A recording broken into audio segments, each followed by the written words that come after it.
जय श्री महाकाल।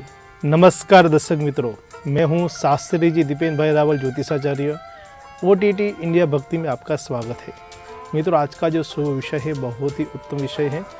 जगन्नाथ भगवान को खिचड़ी क्यों अर्पण किया जाता है, यह आज का बहुत ही अच्छा विषय है और महत्वपूर्ण है, क्योंकि आप सभी को जगन्नाथ भगवान के बारे में बहुत सारी बातें आपको पता है कि क्या रथ यात्रा निकलती है, क्यों उसमें क्या महत्व है। लेकिन आज जो विषय है उसका एक बहुत ही बड़ा महत्व है। बात बहुत ही पुरानी है, प्राचीन समय की बात है।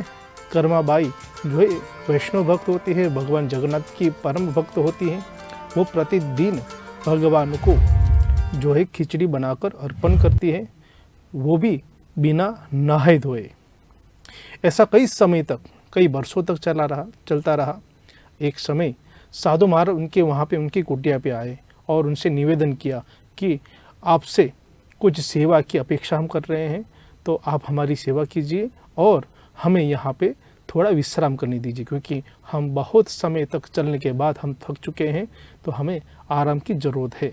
तब कर्माबाई ने उन्हें अपनी कुटिया पर विश्राम करने के लिए बुलाया, उनका सम्मान किया, उनकी सेवाएं की और उन्हें भोजन भी करवाया। उसके बाद कर्माबाई ने विवेकपूर्वक से प्रार्थना की कि आप हमारी कुटिया पे रात्रि निवास करें। साधु महाराज रात्रि निवास कर रहे थे। उसके बाद जब प्रातःकाल उठे, साधु महाराज ने जब देखा कि कर्माबाई खिचड़ी बना रही है भगवान जगन्नाथ जी के लिए, तब ये भी देखा कि उन्होंने बिना नहाए धोए खिचड़ी बना रही है।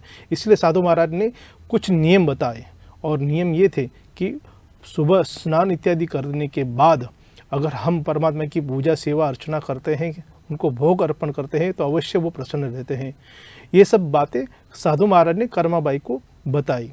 कर्माबाई दूसरे दिन सुबह प्रातःकाल उठकर स्नान इत्यादि करने के बाद, पूजा पाठ करने के बाद वो खिचड़ी बनाने चली गई अपने रसोई घर पे।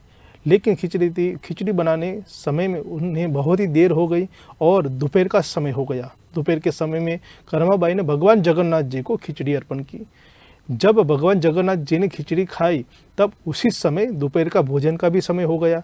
इसलिए भगवान जगन्नाथ जी को थोड़ा सा चिंतित भी हुए कि अब मैं क्या करूं, ये दोपहर का भोजन करूं या ये मेरी भक्त ने मुझे जो खिचड़ी अर्पण की है वो पूर्ण करूं।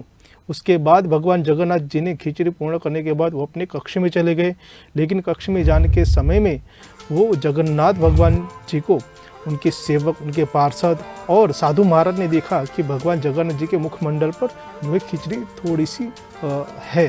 तो वो देखते हुए साधु महाराज ने अपने मन से प्रायश्चित करने के लिए, पश्चाताप करने के लिए उन कर्माबाई के सामने चले गए और क्षमा याचना की कि मुझे क्षमा करें कि आपकी जो नित्य कर्म जो है वो मैंने भंग किया है। लेकिन इससे हमें ये पता चलता है कि सुबह में भगवान जगन्नाथ जी को जो खिचड़ी अर्पण किया जाता है वो बाल स्वरूप में किया जाता है, जिससे परमात्मा प्रसन्न रहते हैं और हर व्यक्ति, हर भक्त अपने जीवन में आगे बढ़ने के लिए और भगवान जगन्नाथ जी को अगर खिचड़ी अर्पण करते हैं तो अवश्य उनकी मनोकामना पूर्ण होती है और उनको अच्छे लाभ की प्राप्ति मिलती है। तो ये आज का महत्व है। ऐसे ही महत्व को लेकर, विषय को लेकर, दूसरे विषय को लेकर मैं फिर से हाजिर होऊंगा। मुझे दीजिए अनुमति। जय श्री महाकाल।